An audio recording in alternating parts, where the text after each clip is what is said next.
Tudo bom, pessoal? Hoje vamos falar um pouco da classificação de plantas para paisagismo. Então, a gente já viu o conceito de paisagem, já viu os jardins da história, agora vamos falar um pouco das plantas utilizadas em paisagismo, né? E elas, então, elas têm essa classificação paisagística em hábito.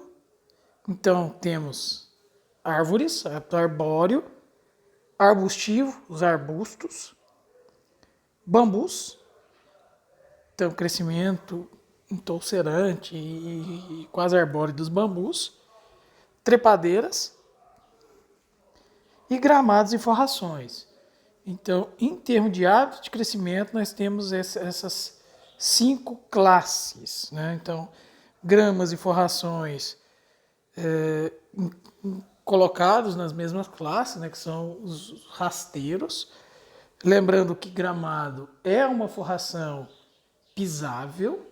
A diferença entre gramado e forração é que gramado ele é pisável na sua grande maioria, né? Tipo, ele tem uma certa tolerância ao pisoteio.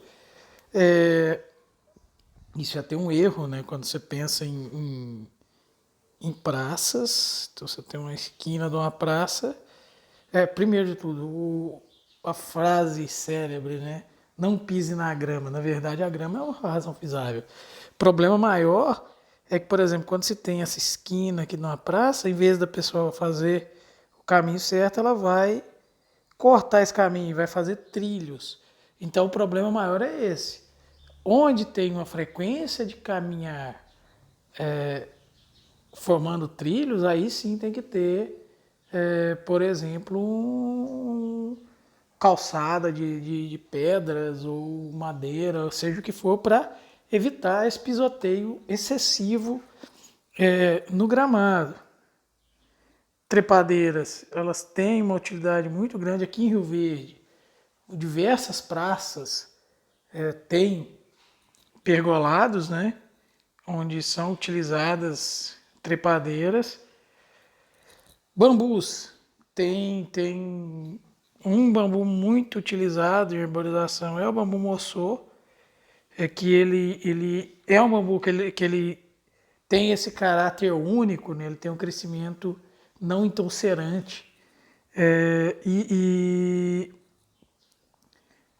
quem cultiva ele faz tipo um bonsai, entortando ele, quando novo, para que ele cresça torto e tenha essa aparência bonita, né? Arbustos, então você pode dar asas à imaginação com arbustos, por exemplo, topiaria. Topiaria é justamente isso aqui, é tornar um arbusto arredondado, tornar ele retangular, né? Então, e ele tem diversas funções ligadas à delimitação de espaço. E árvores, elas também têm essas classificações, depois a gente vai ver subclassificações, né? Mas árvores têm um papel muito importante em arborização, principalmente a arborização urbana.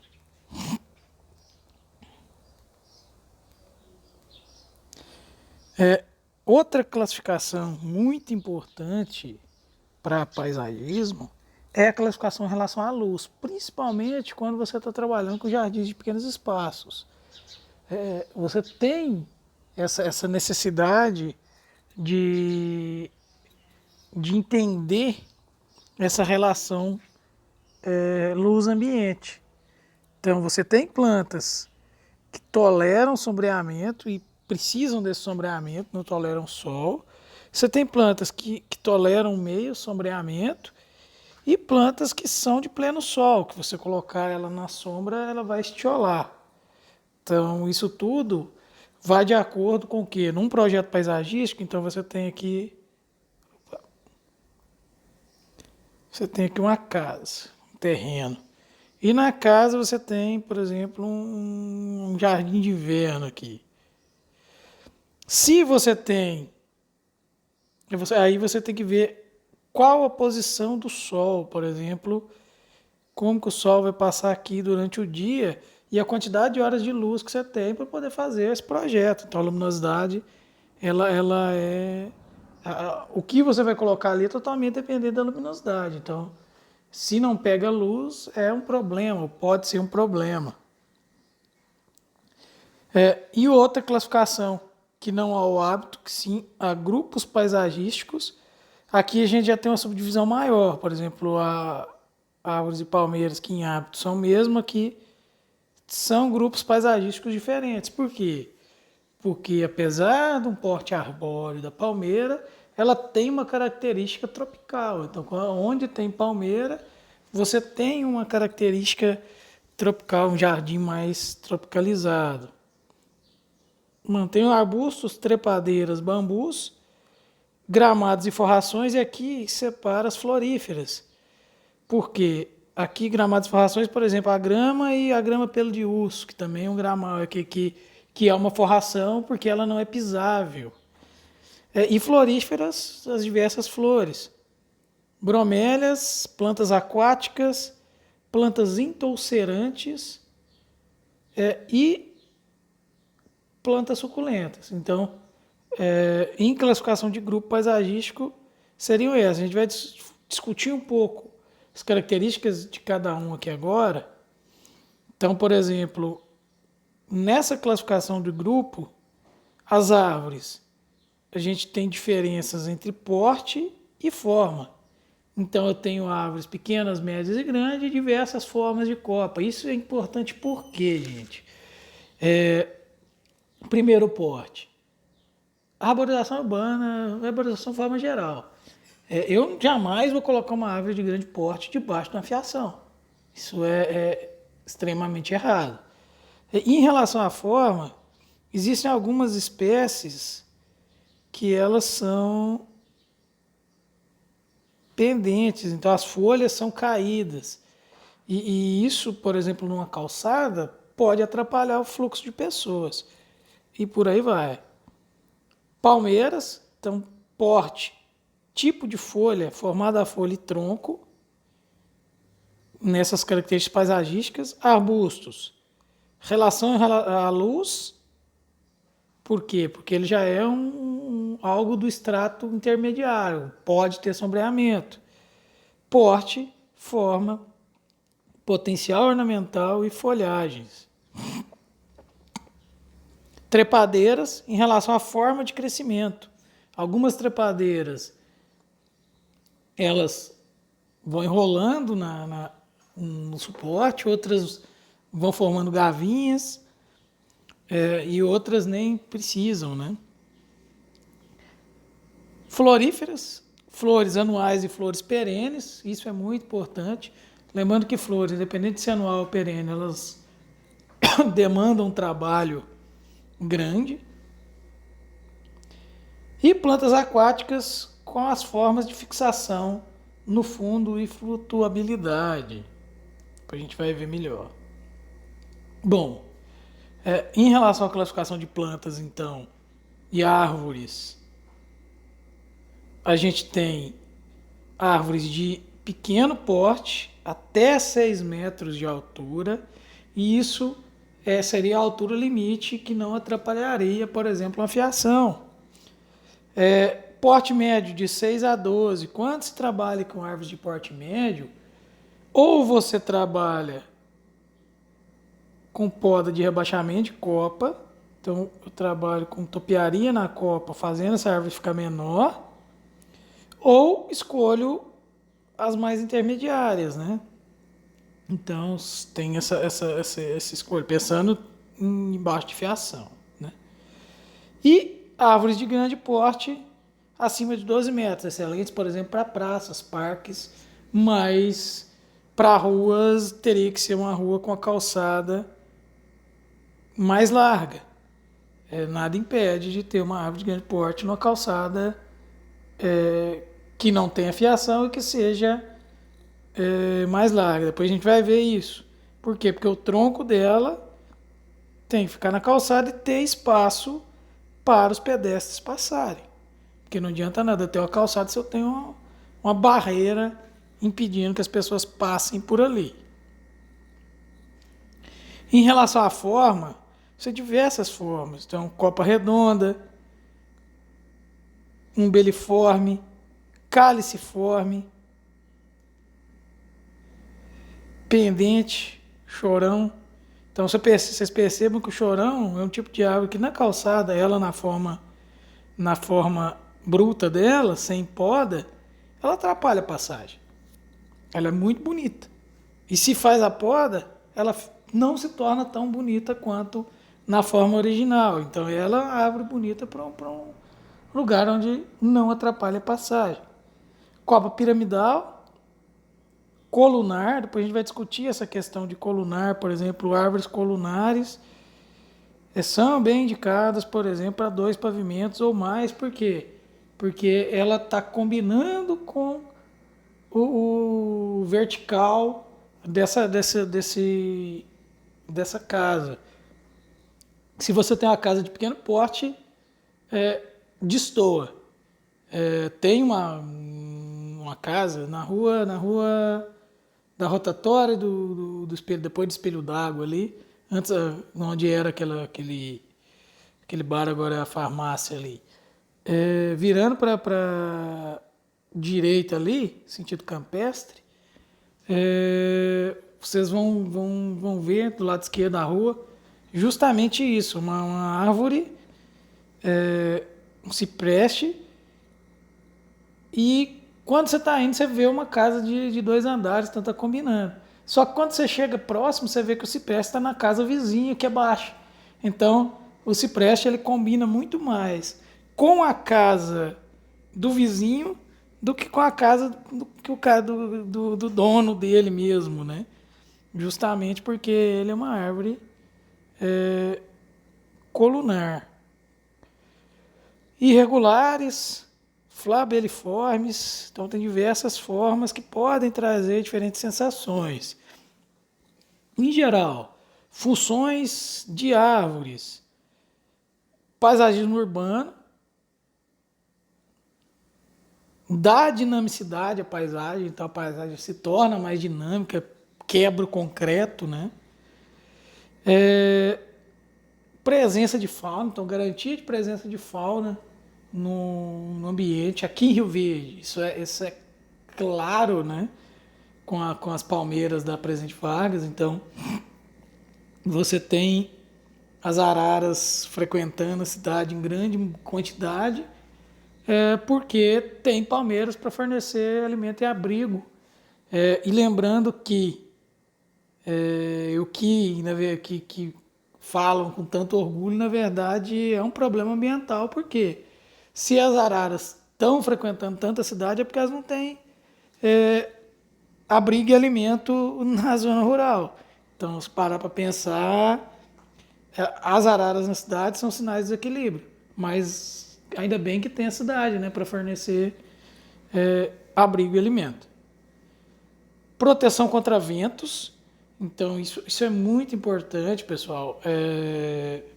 Quantos anos? 2 anos já, se bobear, que teve aquele vendaval e derrubou tudo ali no IF. Se tivesse quebra-ventos, barreira quebra-vento, isso amenizaria. Então, essas barreiras quebra-vento, acho que eu mostro isso alguma coisa em silvicultura. Se você tem uma árvore, por exemplo, de 30 metros, a função protetiva dela, uma barreira de árvores, né? Não uma árvore única. Se não me engano, é até 10 vezes a altura. Então eu tenho até 300 metros com uma redução significativa na velocidade dos ventos. Por isso implantamos, né? O Fabiano pediu, antes mesmo dele se tornar diretor, então foi na virada, plantio de árvores para quebra-vento. Eu uni o útil ao agradável, fiz um experimento, né? Liberando as engenharias, começa ali do lado da irrigação ali do Marconi e contorna aqueles prédios novos quase todos. E aí depois o professor Charles, no começo do ano, com umas mudas que chegaram, fez um complemento do lado interno da cerca e tal. E isso logo vai ter efeitos protetivos para os prédios, né? sombra. Então, um dos principais efeitos agradáveis na cidade seria o efeito sombra. Então, e isso é um erro muito grande, porque, em geral, no estado de Goiás, adora-se palmeira para arborização urbana. Mas palmeira tem uma sombra incipiente, muitas vezes. Então, num lugar quente como Goiás, você fazer um parque e meter palmeira é complicado. Tem que ter árvore, tem que ter uma arborização urbana, uma arborização dos parques de forma adequada. Porque melhora a qualidade ambiental você sentar debaixo de uma árvore é, a qualidade, a frescor ali é muito melhor. Então esse efeito de sombra das árvores e da melhoria da qualidade ambiental é fantástica. Em geral, o teto vegetal da cobertura paisagística, pensando num projeto paisagístico, e também serve para atenuação de ruídos e até orientação dos ventos, mas uma barreira de árvore diminui um pouco o efeito de barulho, né? Dando sequência, então, palmeiras, também classificado em relação a porte, pequeno porte até 2 metros de altura, médio porte de 2 a 10 metros de altura e grande porte acima de 10 metros. Folhas, então tem folha flabelada, né, em forma de bandeira abertona, e tem as folhas pinadas, que são as mais comuns. Em relação a tronco inclinado, retilíneo, entolcerado. Então isso tudo, pessoal, tem que ser pensado na aplicação para projetos paisagísticos. A gente vai ver. Função: marca limite espacial e marco visual. Então, palmeira, em geral, pessoal, quando você usa numa paisagem, ou você coloca ela em grupos, ou coloca ela em fila no canto. Por exemplo, a chegada do IF. Quando você entra no IF e vira para a direita ali, tem uma fila de gueroba. Então aquilo formou uma fila, ficou bonito. E ela misturada com árvores fica feio. Do outro lado, na via que sobe, que passa perto do almoxarifado, ali você tinha algumas palmeiras e tinha manguba plantado junto. Ficava feio, por quê? Porque a árvore em si ela escondia o efeito da palmeira, né? Acrescenta tropicalidade à paisagem, suntuosidade a jardins residenciais e serve como moldura para focalizar um ponto de destaque. Então, ela em si não deve ser o ponto de destaque da paisagem. E isso muitas vezes é mal colocado em jardins, porque aqui em Rio Verde, de vez de você colocar ela em touceiras no canto, agrupada, né? Ou no fundo ou nas laterais, a pessoa coloca ixora num pedaço, moré em outro e a palmeirona central aqui. Então, se esse jardim no canto da casa, beleza. Mas se ele for algo centralizado, fica legal não. Que exemplos, né? Palmeira delimitando espaço, Jardim Botânico do Rio, Alameda de Palmeiras, Piracicaba. Algumas dicas de uso em projetos de palmeira. Então, dependendo da espécie, pode ser mantida em vaso. Então, palmeira, ela tem uma peculiaridade de ser cultivada em vaso. Árvores também possível, né? Principalmente frutíferas. Não é legal ser cultivado junto a árvores porque perde esse efeito visual. Ah, não, tá aqui não, depois eu volto. Então, como eu falei, ela perde o efeito visual quando tem uma árvore muito, muito perto. Por quê? Porque a copa dela é mirradinha, né? Para efeito de preenchimento de espaço em jardins, é preferível o cultivo em aléia nas laterais, porém, em jardins de pequenos espaços, deve-se evitar esse cultivo em aleias, aí talvez grupos pequenos. Então, plantio em grandes espaços, plantio em grupo, com uma única espécie, para evitar que se perca o foco, né? Então, um grupo de espécies da mesma espécie juntas. Isso dá para fazer com palmeiras de pequeno porte em jardim de pequeno espaço. Evitar o plantio de palmeiras de médio a grande porte em jardins pequenos. Por quê? Antiestético. Um negócio muito grande num espaço muito pequeno. Depois a gente vai ver isso em jardim de pequeno espaço, é justamente isso. Quanto menor o espaço, mais minimalista tem que ser. Senão fica muito carregado.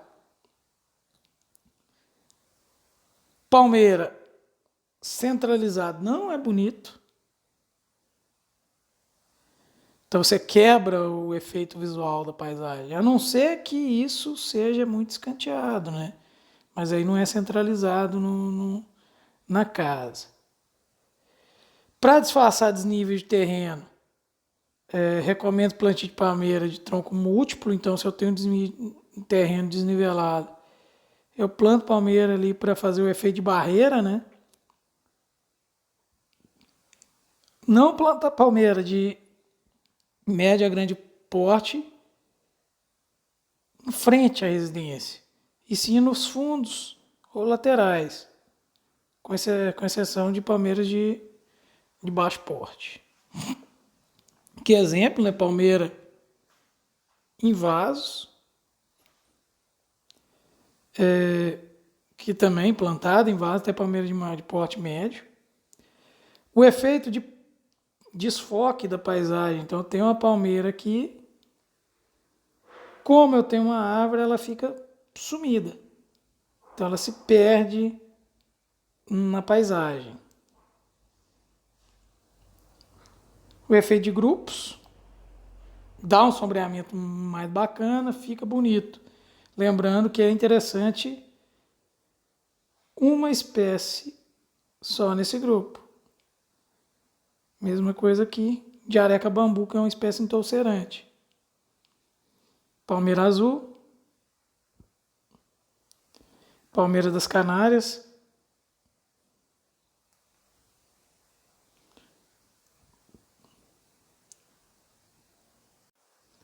Então, dando sequência então, pessoal, os arbustos ele tem classificação semelhante, ou parecida, né, em relação a porte. Então, eu tenho abaixo de meio metro, porte baixo, de meio em meio, médio, e de 1,5 a 3 arbustos altos, né? Então, exemplo de hortênsia, arbusto pequeno, azaleia médio e o hibisco, por exemplo, um arbusto de grande porte.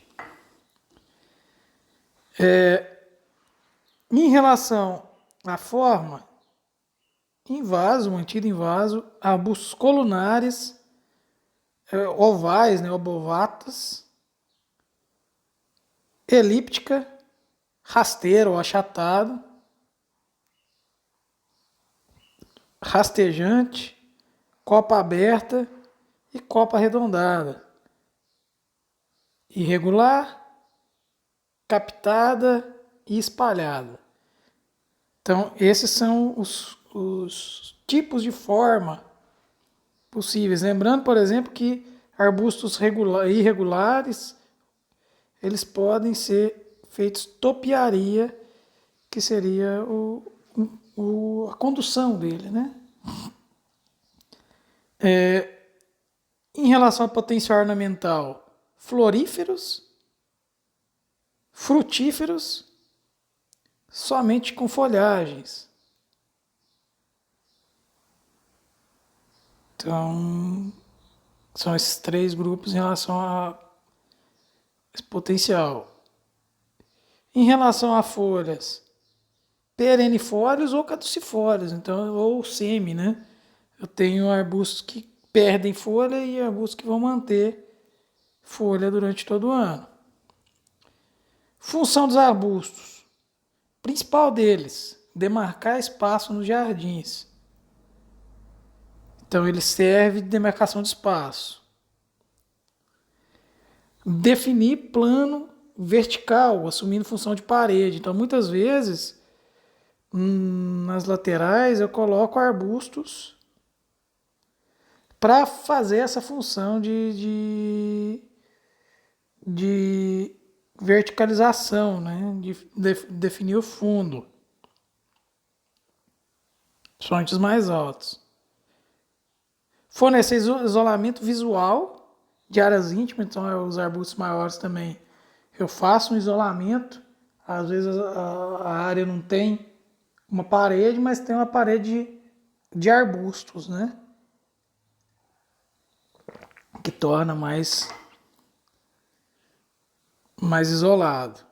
Orienta a circulação da passagem, que é aquela questão das praças que eu falei para o pessoal fazer a curva certinho, planta esse arbusto aqui na onde o pessoal cortaria caminho, né? Então, recomendado para composição conjunta de fachada, muros, grades e outros elementos. Algumas dicas de uso. Pode ser utilizado em associações homogêneas ou heterogêneas, formando maciços de diferentes volumes. Jardins internos minimalistas, em geral plantados em jarros ou de forma isolada. Então, por exemplo, um buchinho ou um grupo bem pequeno. Na composição em canteiros, é aconselhável a utilização do pequeno número de variedades diferentes